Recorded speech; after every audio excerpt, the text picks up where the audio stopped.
Greek mythology is the body of myths told by the ancient Greeks, and a genre of ancient Greek folklore. When we concern about Greek mythology, we can clearly identify several major elements.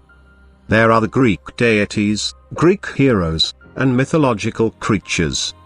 We hope to discuss about these major elements in this video series part by part.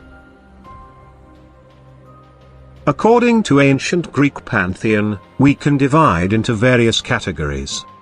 The first of these, the primordial gods, Titan gods and Olympian gods. These deities represent the three generations of deities to rule the cosmos. We can identify another category according to gods by domain, for example gods of sky, sea, earth and underworld. The final one is demons and minor deities. The primordial deities are the first beings to populate the cosmos and first generation of gods and goddesses. They gave birth to all the subsequent gods, creatures, and mortals of Greek mythology. These deities represented most basic components of the universe which emerged fully formed at creation, such as earth, air, sea, sky, fresh water, underworld, darkness, night, light, day, procreation and time.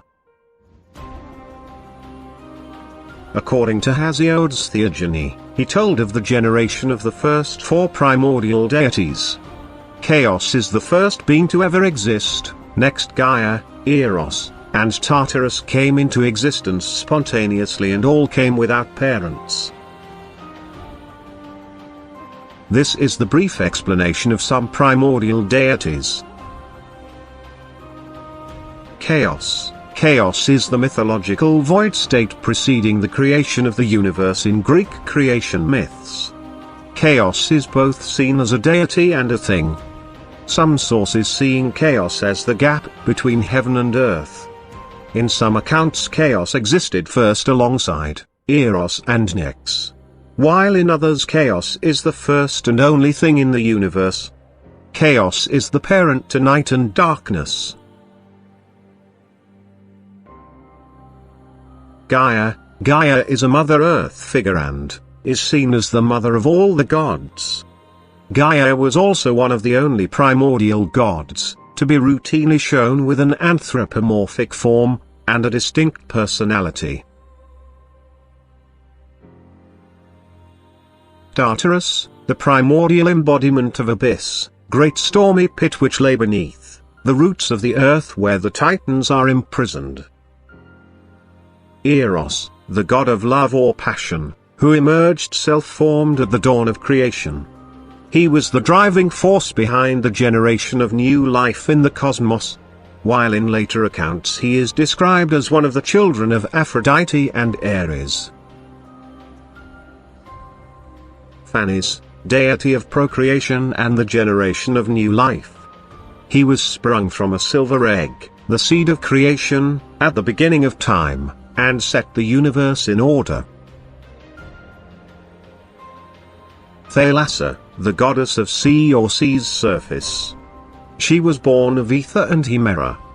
Mixing with the deep waters of Pontus, Thalassa spawned the schools of fish. Uranus. Uranus is the personification of the sky. He sprung forth from Gaia at the beginning of creation. According to Hesiod, Uranus was husband of Gaia, with whom he fathered the first generation of Titans. Pontus. He is personification of the sea. Pontus was son of Gaia and has no father, the earth at the beginning of creation, when the elements of the universe were set in their proper order. Pontus and Gaia were parents of the ancient deities known as the Old Men of the Sea, and another four offspring including the primordial goddess of oceans Ceto. He and his watery female counterpart, Thalassa, were parents of fish and other sea creatures. Erebus, the primordial deity of darkness. Erebus is the offspring of chaos. He is brother and consort of Nyx. His dark mists encircled the world and filled the deep hollows of the earth.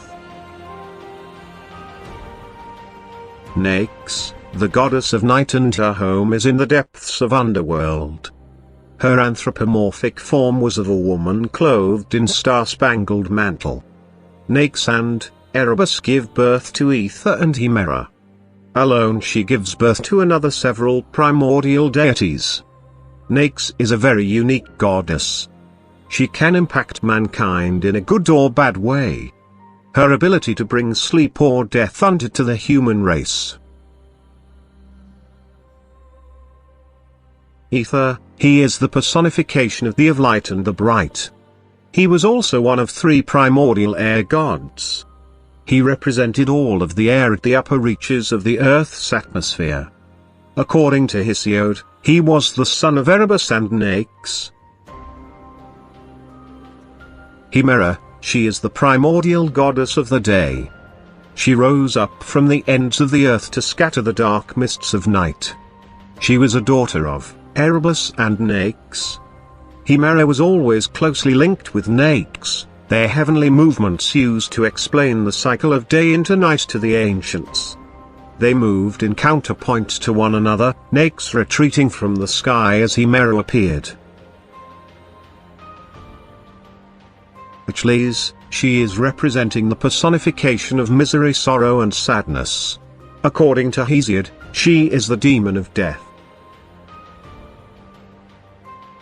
Ananke, she is the personification of inevitability, compulsion and necessity. She is customarily depicted as holding a spindle.